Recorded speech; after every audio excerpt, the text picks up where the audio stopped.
خطبہ نمبر 17۔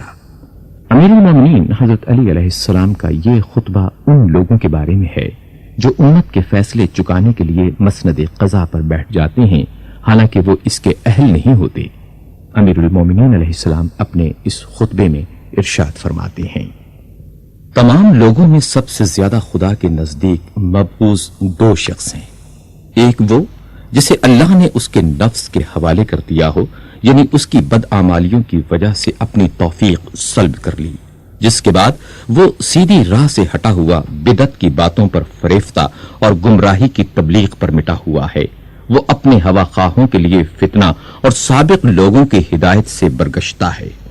وہ تمام ان لوگوں کے لیے جو اس کی زندگی میں یا اس کی موت کے بعد اس کی پیروی کریں گمراہ کرنے والا ہے۔ وہ دوسروں کے گناہوں کا بوجھ اٹھائے ہوئے اور خود اپنی خطاؤں میں جکڑا ہوا ہے، اور دوسرا شخص وہ ہے جس نے جہالت کی باتوں کو ادھر ادھر سے بٹور لیا ہے۔ وہ امت کے جاہل افراد میں دوڑ دھوپ کرتا ہے اور فتنے کی تاریکیوں میں غافل و مدہوش پڑا رہتا ہے، اور امن و آشتی کے فائدوں سے آنکھ بند کر لیتا ہے۔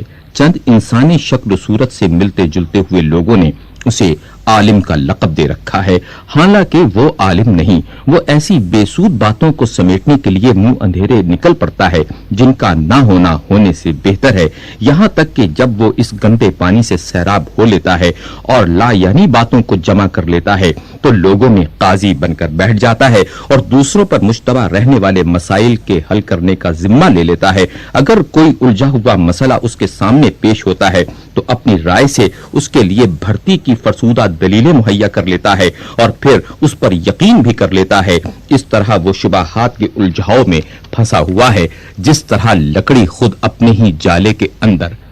وہ خود یہ نہیں جانتا کہ اس نے صحیح حکم دیا ہے یا غلط۔ اگر صحیح بات کہیں بھی ہو تو اسے یہ اندیشہ ہوتا ہے کہیں غلط نہ ہو، اور غلط جواب ہو تو اسے یہ توقع رہتی ہے کہ شاید یہی صحیح ہو۔ وہ جہالتوں میں بھٹکنے والا جاہل اور اپنی نظر کے دھندلےپن کے ساتھ تاریکیوں میں بھٹکنے والی سواریوں پر سوار ہے۔ نہ اس نے حقیقت علم کو پرکھا، نہ اس کی تہ تک پہنچا۔ وہ روایات کو اس طرح دھرم بھرم کرتا ہے جس طرح ہوا سوکھے ہوئے تنکوں کو۔ خدا کی قسم وہ ان مسائل کے حل کرنے کا اہل نہیں جو اس سے پوچھے جاتے ہیں، اور نہ اس منصب کے قابل ہے جو اسے سپرد کیا گیا ہے۔ جس چیز کو وہ جانتا نہیں اس چیز کو وہ قابل اعتنا علم ہی نہیں قرار دیتا، اور جہاں تک وہ پہنچ سکتا ہے اس کے آگے یہ سمجھتا ہی نہیں کہ کوئی دوسرا پہنچ سکتا ہے، اور جو بات اس کی سمجھ میں نہیں آتی اسے پی جاتا ہے، کیونکہ وہ اپنی جہالت کو خود جانتا ہے۔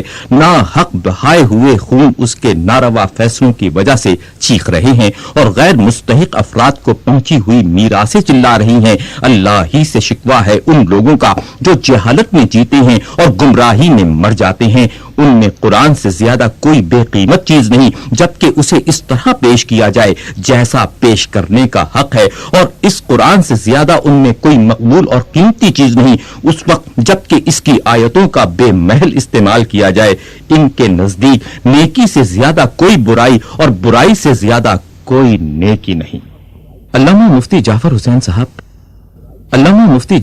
صاحب قبلہ نے اس خطبے کے حواشی میں تحریر کیا ہے۔